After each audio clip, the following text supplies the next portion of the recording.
Hey everybody, Mike Barr here. It is Sunday, March 4th, 2023. Hard to believe we're already into March. The time just keeps going by. Another week and another series of incidents. I don't believe there were any fatalities this week that I'm aware of. There were a couple of serious some events that occurred that resulted in some serious injuries to several workers, and so hopefully they're all going to recover and be able to get back to a normal life. So anyway, as we've been going through and talking about different things, each week I try to talk about something that maybe is beneficial to people. I don't know how much impact any of this has, but we're just trying to change the culture, and that's difficult because changing the culture of one company is one thing, but to try to change the culture of an entire industry so that nobody gets hurt is very difficult, and but we just got to keep trying. So anyway, what I want to talk about this week is safety as a value and not a priority. I often get comments from people about and I visit with different companies all over the country, and they all say that safety is their number one priority. And again, as we're trying to change the culture, I want to encourage people to think of it a little bit different as we're trying to change this culture. And we need to look at safety not as a priority, but a value. And so how does a priority? What is a priority? And how does it differ from a value? And if we prioritize something, it means basically that we're arranging things in order of importance. And if we prioritize safety as number one, what message are we automatically stating about the production as a priority? What happens to priorities when production problems surface? Values don't change. We place such importance on a value that even when the going gets tough, we consider them non-negotiable. And what happens when we actually revise or prioritize what we claim are values such as safety? And once we start moving things around, those priorities change. That's when shortcuts start to get taken. So if safety was truly the number one priority by a company, by definition, of course, that means that we would be putting a disproportionate amount of resources into the safety program at the expense of something else. And that may put, of course, the business at risk. So safety is not something that we do as a separate process from other aspects of the business. Having safe people in a safe workplace is an outcome of the stuff of business being well done.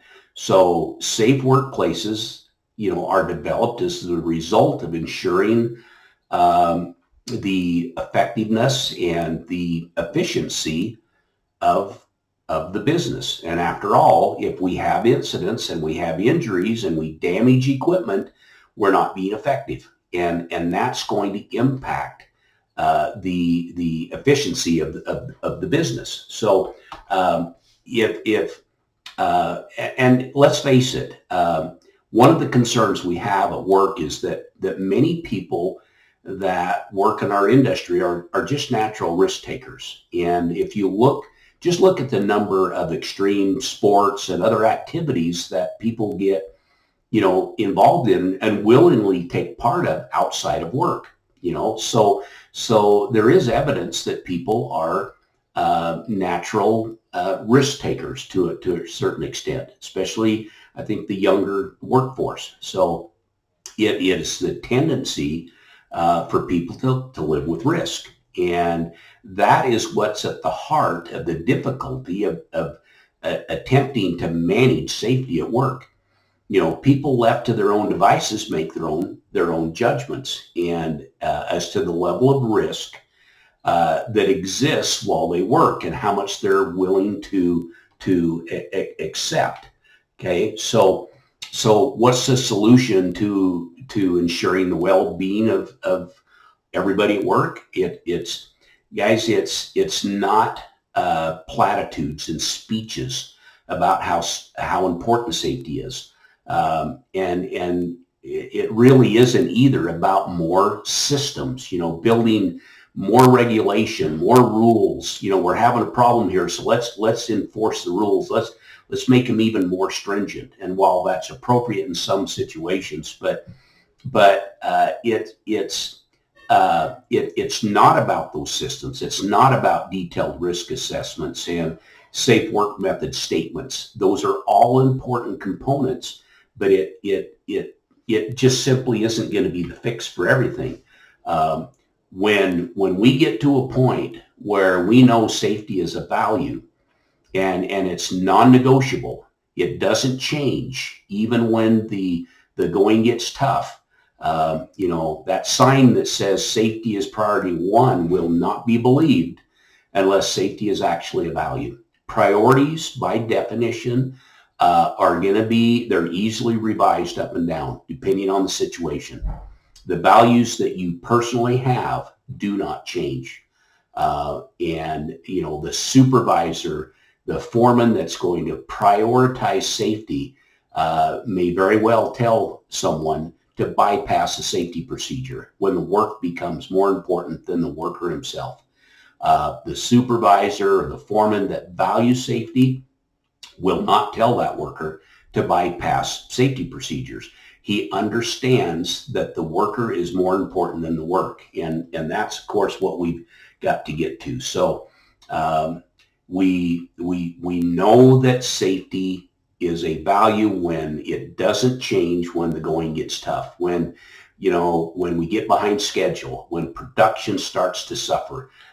We keep that value in place that makes the worker more important than the work. The safety of the worker is more important than those production goals. And again, these values are non-negotiable. So work towards that. Make sure that you understand that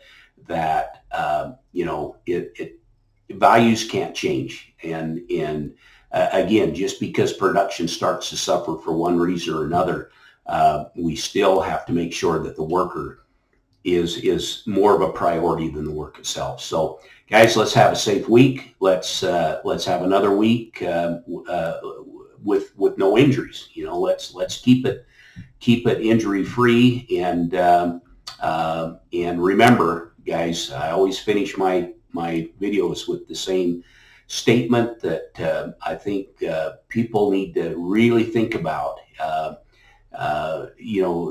When they're approaching, the hazards at work, is that you're the last one to have the thought go through your mind on what got you where you're at, what you're about to do, and what the potential outcome is. Just you. So be safe, and we'll talk to you next week. Thanks.